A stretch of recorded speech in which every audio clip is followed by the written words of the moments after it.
First week of training camp is in the books. We are on to week 2. Tons of nuggets have dropped in camp. There's guys rising, there's guys falling. Today, Chuck is going to give his favorite riser and his favorite faller, and I'm going to do the same right here on Player Profiler.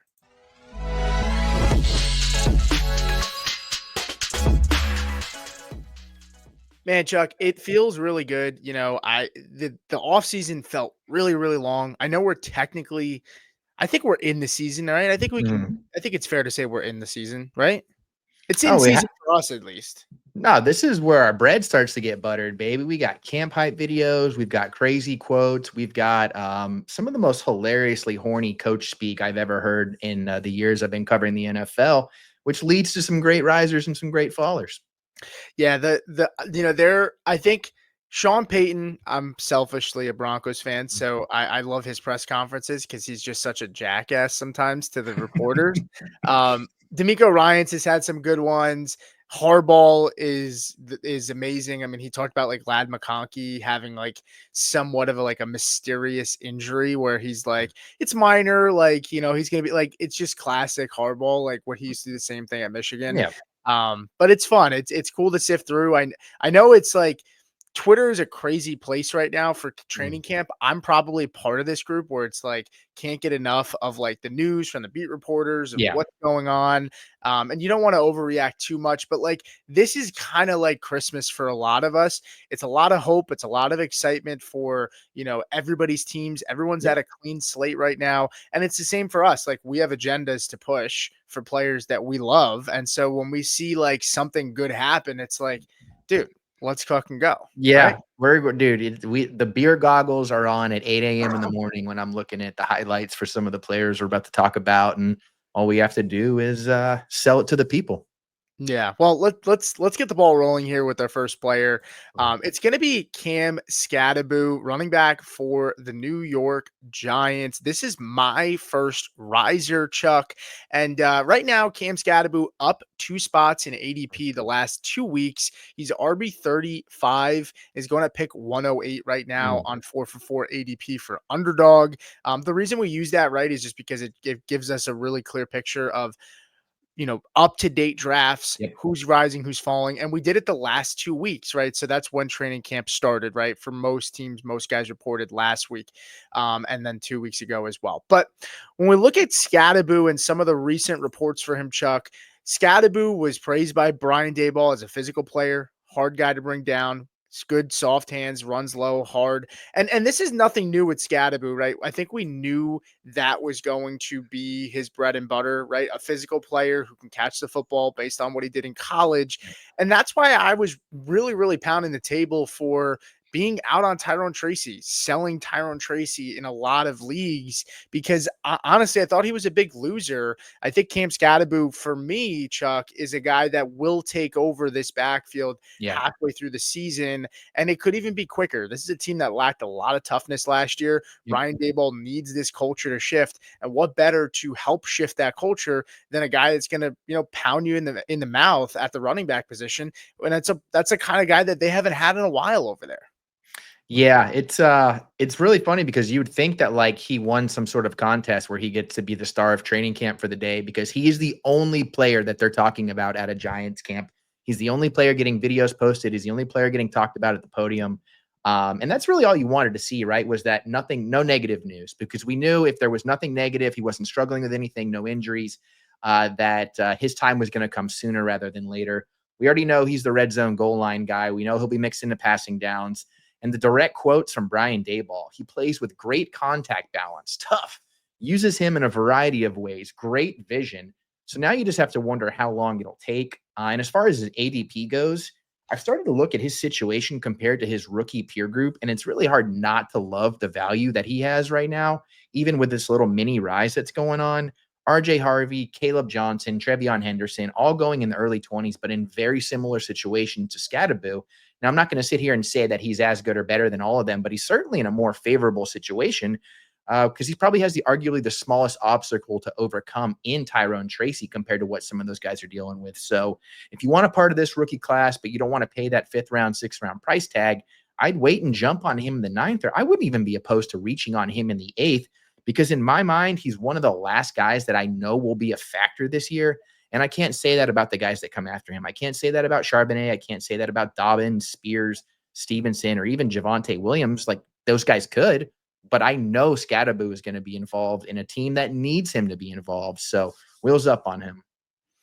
Yeah, and Skattebo got a really, really great landing spot. I wasn't really the biggest fan of him pre-draft just because I wasn't sure how NFL teams would like him, right? A lot of times Yeah. like players more than NFL teams do when we're doing the whole pre-draft process. But Yeah. he lands with the Giants. He's going behind J.K. Dobbins, who I think I would prefer Skattebo over Dobbins just because it's fresh legs. It's a guy Mhm. that's going to catch the football. And when we take a look at this Giants offense last year, New York ranked in 2024 30th in EPA per rush, Mhm. 31st in rush success rate, and 26th in explosive run rate.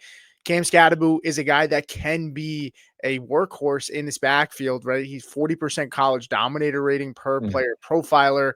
And look, Tyrone Tracy is a converted wide receiver to running back, and he can be valuable in the passing game, but it's also a different skill set, right? Moving Yeah. from wide receiver to running back, just because you were good as a wide receiver, like it's not the same skill set coming out of the backfield to catch passes. Yeah. And yeah, I mean, I Skattebo caught 45 passes in 2024. It is notable. Tyrone Tracy was bad in pass pro. Skattebo was not great in pass pro last year either, Mhm. but Tyrone Tracy 47th in pass pro. Skattebo is a physical player. I think he can get better there.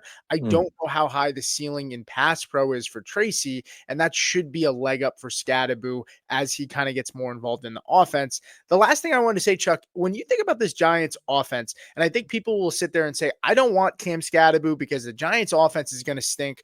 You know, are they that much worse than they were when they went to the playoffs with Daniel Jones?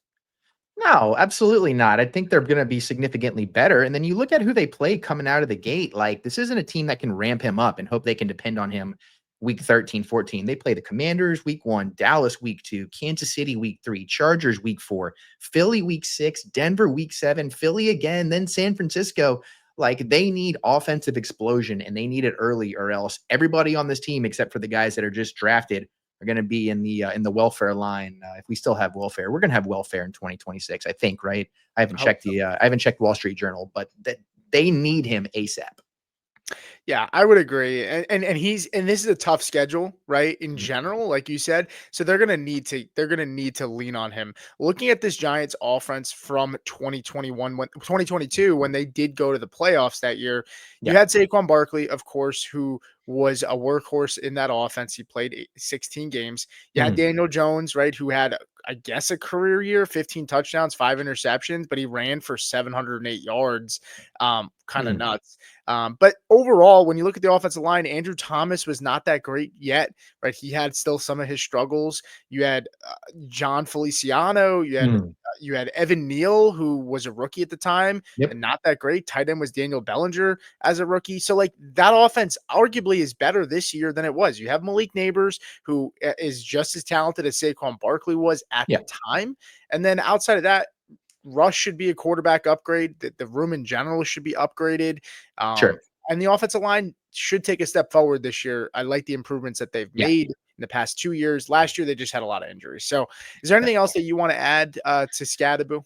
Yeah, I would say be wary to those people out there, and you brought up a really good point. I'm just like, be wary of, oh, this offense is going to suck. Like, we're not projecting Skattebo to be a top 10 player. If you just look at offensive EPA last year, Titans at 30th, Tony Pollard was nice. Cowboys at 28th, Rico Dowdle was nice. Bears at 26th, DeAndre Swift was nice. Panthers at 25th, Chuba Hubbard was nice. Like, we're just looking for, like, would love those teams, maybe even a mid RB2 finish. And when you're getting him at the RB35 and he's going around the 100 player mark, like, that is a great ROI. Don't be afraid of the offense when a player can catch passes like he can. Yeah, I would agree. Mhm. Let's close out on Skattebo and move to our next Mhm. player. It's going to be Isiah Pacheco, who is Mm. the other riser we're going to talk about today. That's your riser, Chuck. Mm. Not a ton of significant news for Pacheco lately. No change in his ADP. He's RB26, ADP wise, going at 57 currently in drafts. Um, Pacheco right now, just taking a look. I mean, like I said, nothing super significant news wise. Why is he a riser for you, Chuck? Are you just buying into him being healthy? Talk to the people here. I think this is that part of the year where I have to sit back and be like, okay, where do I traditionally screw up in the past and where does it come back to bite me? And I think one of my biggest ones is when I've just been dying for an offense to replace a particular player because I think they could be getting so much more out of it. And so I completely overlook what the player can contribute in general. And I did that with Pacheco last year and it worked out, but it only worked out because he got injured. So I can't victory lap over that. So he's up 30 spots since April. He's going around DeAndre Swift, Mixon, Montgomery, Tony Pollard, a lot of guys that could kind of go either way. And I think he has the potential to go either way as well. But then you look at his backfield, and that's probably the most encouraging thing about this entire argument, right? Kareem Hunt showed last year that while he could still grind you out a few games, touchdowns sprinkled in, the Grim Reaper is knocking at the door of his career. Elijah Mitchell is on, he is firmly in my do not draft a Shanahan RB that has not gone to a Shanahan system no list. Don't do it. And then Brashard Smith, he's an X factor, right? You know, they do find gems late, so I can't count him out.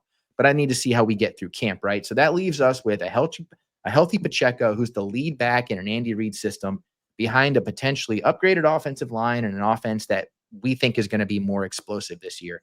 And so last year, prior to injury, he had 40 combined rushes and targets through 2 games until he fractured his fibula on the last drive of the second game. So not even 2 full games. So that means by week 1, he will have had 360 days to recover. So I'm willing to leave all the poor play we saw post-injury in 2024, focus on what we got in 2023, which was the RB15 in those first 2 games of last year.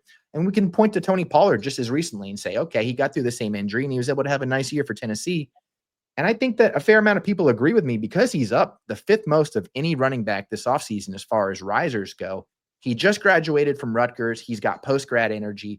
It's a contract year for him. Guys, signs are there. Yeah, I'm gonna go the other way on this one, Chuck. I'm not high on Pacheco this year. I like a lot of the players that go around Isiah Pacheco.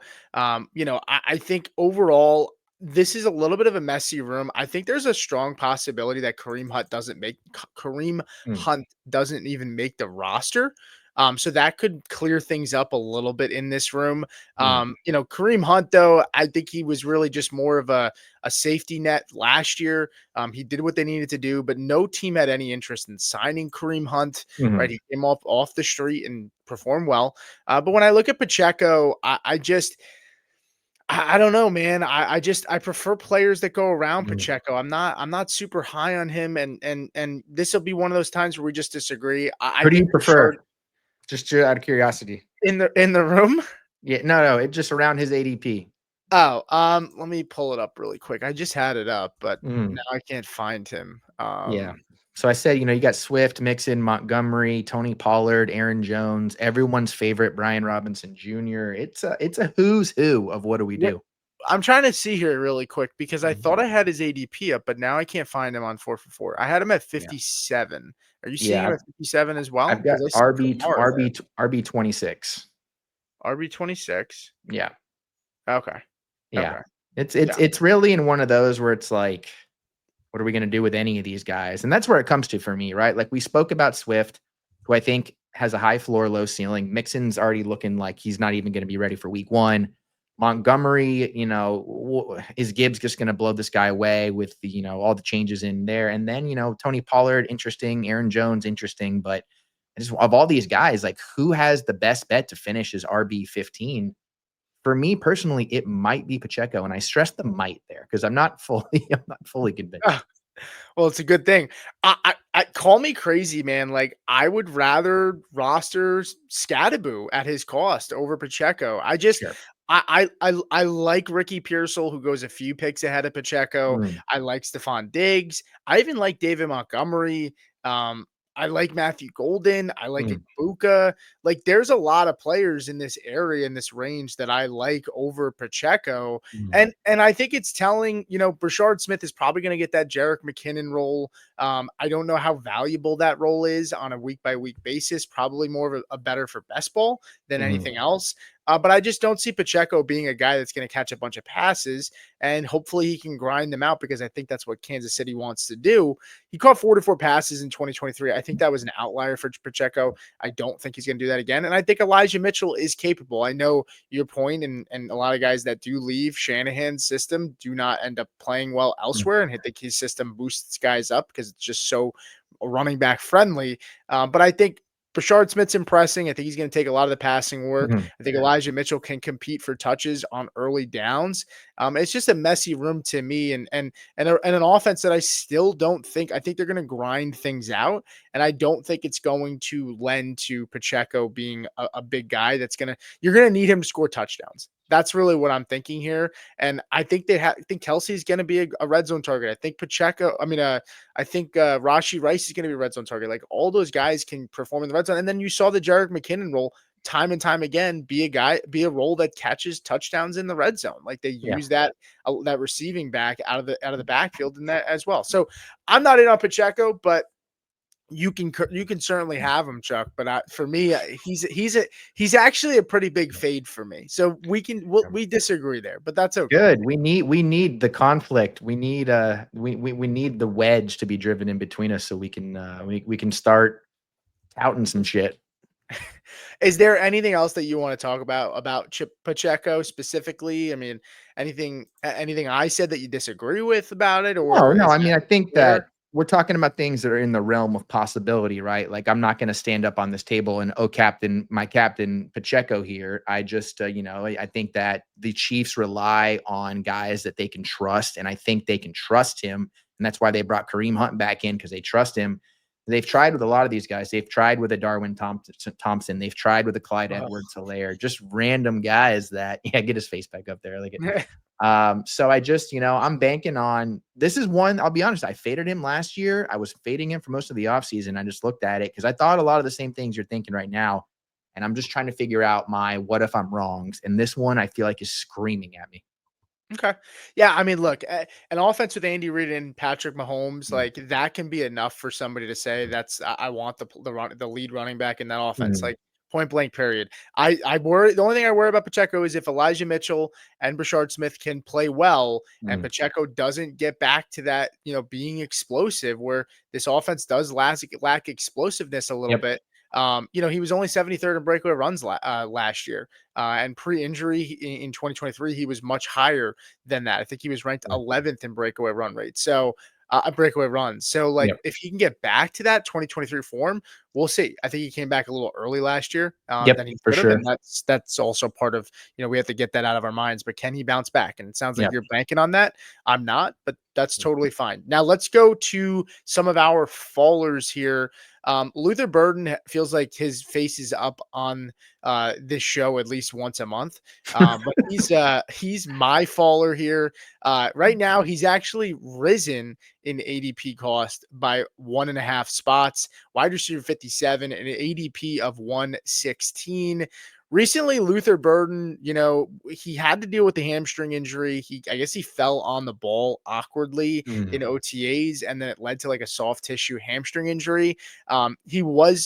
There were reports that it didn't seem like he was going to be ready for camp. He wasn't ready for camp, but he's finally returned back. He had a slower start though, because he did miss some valuable time in OTAs. He missed some valuable time in the beginning of camp, but it's still early in camp enough where he's got enough of a runway to get ready. But the returns haven't been great so far for him. He was actually kicked out of drills by Ben Johnson after, pre-snap Mm. misalignment and a motion issue. He was also, I think, had a similar issue the day after that as well. He did return to practice this week, though, and it is early for him, so maybe he can start to bounce back. It is Wednesday as we're recording this. He did have a touchdown today, but it was like on a play where he would have been tackled, and it sounded like the Yeah. Bears were kind of going light today. But I don't know. Luther Burden in managed leagues is a guy I'm avoiding unless there's an injury in this offense. I think he's probably at best the fifth option in this offense from a receiving standpoint. Maybe they'll get gadgety with him, but I'm not drafting Luther Burden anywhere unless there's an injury. I think it's stock up year 2, but it's stock down year 1 for me unless you're banking on maybe a second half surgeons. Yeah, I mean, just the history of these guys getting drafted to teams where they, the depth chart in front of them is as juicy as it is, and the fact that they were a luxury pick themselves. I mean, I guess you have to be a father, you have to have risen at some point, which I just have such a tough time with Burden being. I think he's a talented player on what could be a good scheme with a couple of guys ahead of him that did have disappointing 2024 campaigns, but I think that's where the positive notes end. I don't think that both DJ Moore and Rome Odunze will have consecutive meh years. I don't think Caleb Williams will take the type of leap in year one of this Ben Johnson scheme that will consistently support 3 to 4 weapons. I don't think he's going to be the most impactful rookie on the offense. Shout out Colston Loveland. Rookie wide receivers struggle even when they don't have these obstacles. And then you add on the fact that he was hurt, which led to him missing valuable reps. And to quote Ben Johnson directly, on the time that he's missed, it shows up already. We were in walkthrough and there were misalignments. We had to rehuddle. We had to start all over. He's behind right now. And look, that's not uncommon for a rookie. But like I said, when you're a luxury pick and you're not even guaranteed to be on the field for 2 wide receiver sets, it's not encouraging. I'm not worried about the attitude or diva reports because that kind of stuff is always, it's bullshit. It's usually like, he's a Bears guy, right? It's usually coming from like a alt Packers account or something like that, or some burner. So the thing that I'm most worried about is that he's an explosive player that could be dangerous down the field in ways that the other guys aren't. But his quarterback was not just the worst deep ball thrower in the league last year, but one of the historically worst deep ball seasons ever. So at least Xavier Worthy, you're going to get some clean looks with Mahomes. So this is a tough one for me. I don't see myself being convinced of it at any point in the offseason that it gets any better. Redraft leagues, maybe he's on waivers if something happens to one of the other guys. And, Caleb does take that leap that, people hope he might. Otherwise, it's just, look out below. Yeah. And I think, number one, I do want to mention I have personally shit on Colston Loveland a good amount this offseason. I will say it's not because of the talent, but because of the reports where there was concern that he wouldn't be ready for the first few weeks of training camp. And we're seeing those issues of missing time affect Luther Burden. Yeah. Colston Loveland has been out there for practice. He was ready day one. So, that's encouraging for Loveland. Cole Kmet's running with the 2s. He's not even running with the 1s. Also, you think about Ben Johnson's system with the Lions. They ran a ton of 2 tight end sets, 2 wide receiver sets. I don't see Burden being on the field consistently enough for you to be able to play him on a weekly basis.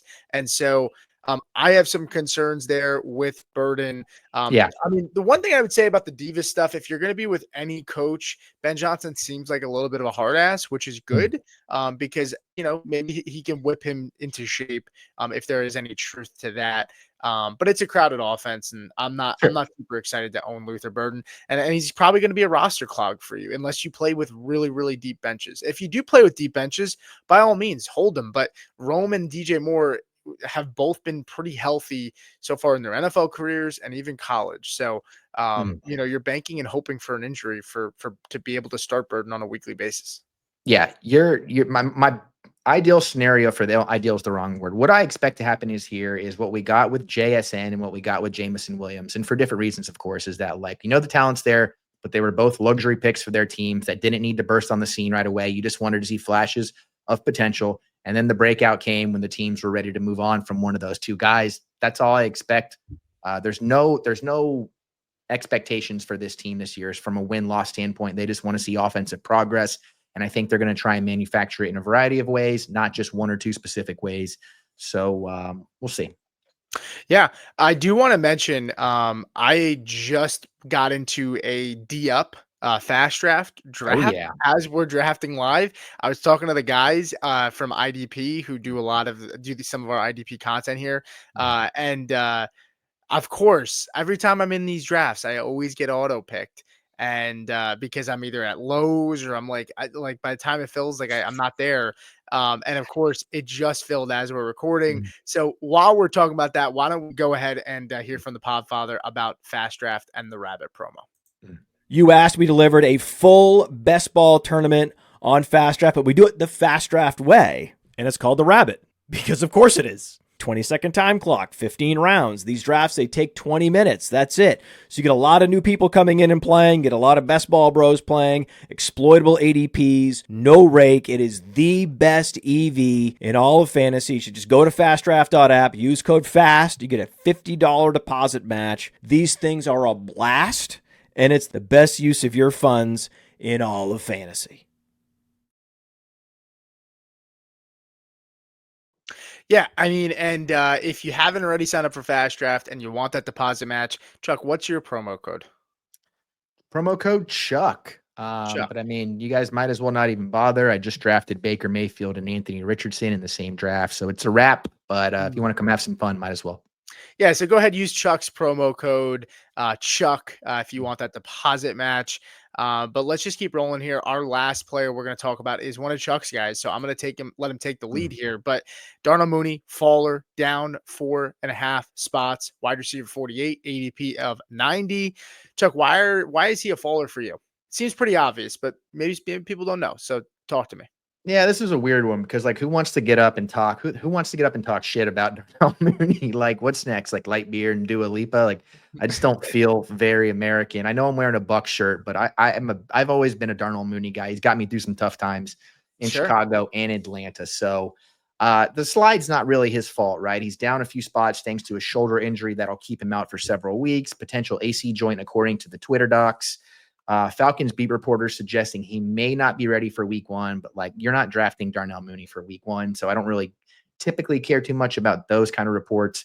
The team signed DJ Chark on Friday to pair with Ray McLeod, Kadero Hodge, and Casey Washington, which as I say that actually makes me feel better. Makes me feel better about Mooney. It's like when your team signs Alexander Madison, it's always a good thing for somebody else. So Mooney's a vet, so it's not as essential, but missing a lot of camp, not being able to build a soul bond with Michael Penix, it's not ideal. He was barely involved in the 2 games that they shared the field last year, and while it's hard to take much away from that, Drake London was the most used wide receiver in those games since the invention of the word wide receiver, which was coined in 1960 by Chargers coach Sid Gilman. For trivia buffs out there, RIP Sid. All right, that's a lot of whatever. So I suppose because he's falling towards the 100 mark and his overall peers in his range are just so gross, right? Brian Robinson, Jaden Higgins, Michael Pittman, Travis Etienne, Cooper Kupp. I do enjoy some Jordan Mason or a QB like Baker or Kyler there. But I guess I just wonder, and I'll punt this back to you for a second before I throw some more stuff at you. Like, did we see the best career season we're ever going to have out of Darnell Mooney? We know that Kirk Cousins is efficient in spreading the ball around. We know Kirk Cousins has a nice deep ball. We don't really know what Michael Penix is going to look like, even though there is some optimism. So I'll flip it back to you here. What do you think about the Darnell Mooney experience as we approach week 1? Well, chicks do love the deep ball. Kirk, I think Kirk might be able to throw a couple more of those, but I think they're just harboring him hostage unless he wants to restructure because in case the Penix thing doesn't work out. But I mean, Mooney, he had 1 year in 2021 where he eclipsed 1,000 yards, hit 140 targets that year. He did have 107 last year. I'm with you.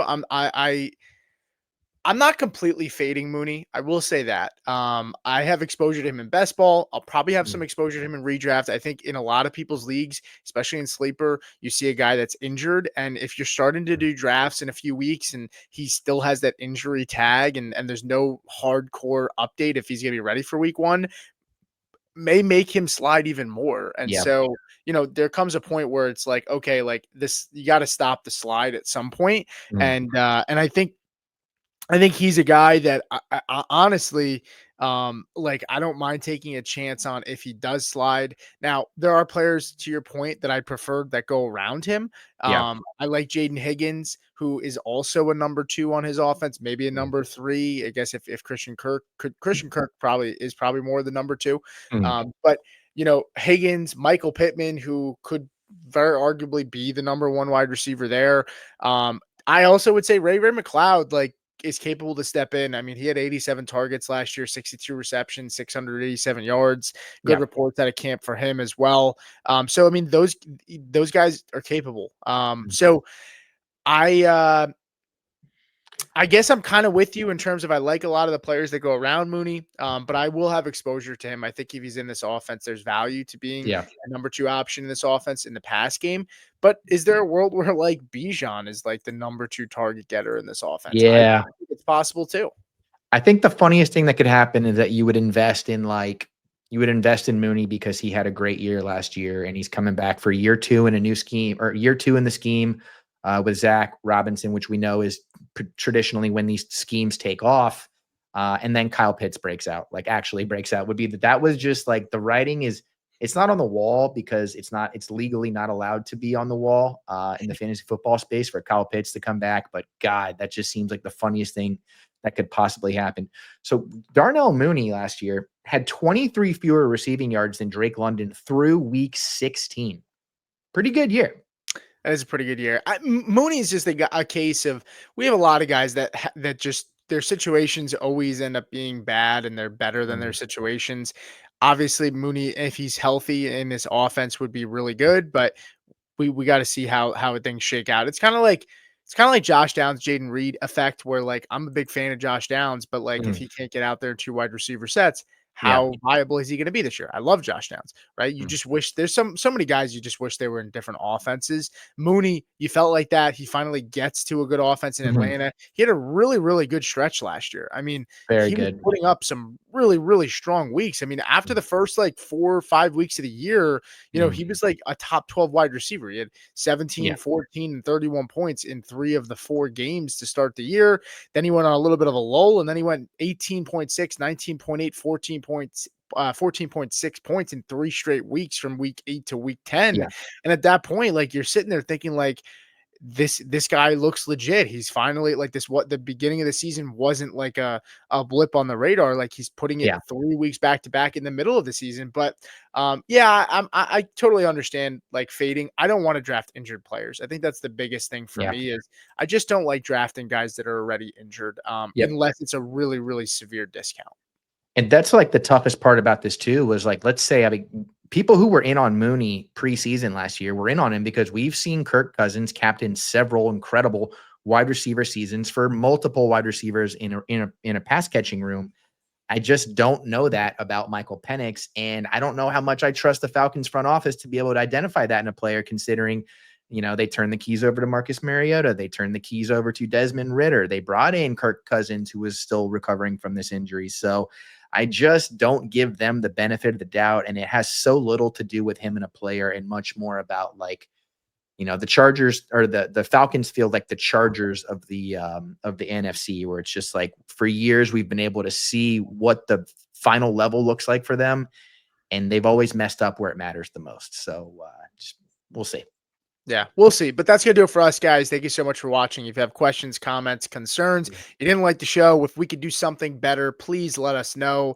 I've been trying to nail it in Chuck's head that we got to tighten things up a little bit here, but we think we're doing a pretty solid job. But enjoy the off season. We'll see you guys next week.